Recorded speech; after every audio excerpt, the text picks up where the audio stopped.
ماشاءاللہ لا حول ولا قوۃ الا باللہ العلی العظیم اعوذ باللہ من الشیطان الرجیم بسم اللہ الرحمن الرحیم۔ السلام علیکم ناظرین، آج جو وظیفہ لے کر میں حاضر ہوا ہوں وہ ایک ایسا وظیفہ ہے کہ اگر کوئی بھی مریض ہے، کسی بھی بیماری میں مبتلا ہے، چاہے وہ دل کی بیماری میں ہے، چاہے وہ گردوں کی بیماری میں ہے، چاہے وہ کسی اور مرض میں مبتلا ہے، تو یہ وظیفہ کرے۔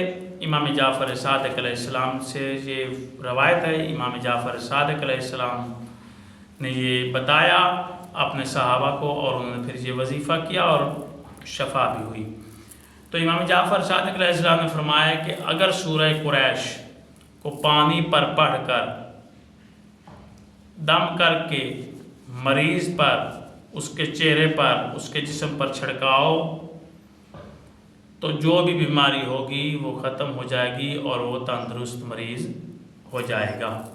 یعنی کہ یہ وظیفہ ایسا وظیفہ ہے کہ کوئی بھی اگر بیمار ہے تو آپ سورۃ قریش کی تلاوت کریں، سورۃ قریش کی تلاوت کر کے اس پانی پر دم کریں۔ پانی آپ کے پاس پڑا ہو، گلاس میں، جگ میں، کسی برتن میں پانی آپ کے پاس ہو، اس پانی پر آپ نے سورہ قریش کو پڑھنا ہے۔ 1 دفعہ پڑھ لیں، 2 دفعہ پڑھ لیں، 3 دفعہ پڑھ لیں، 5 دفعہ پڑھ لیں۔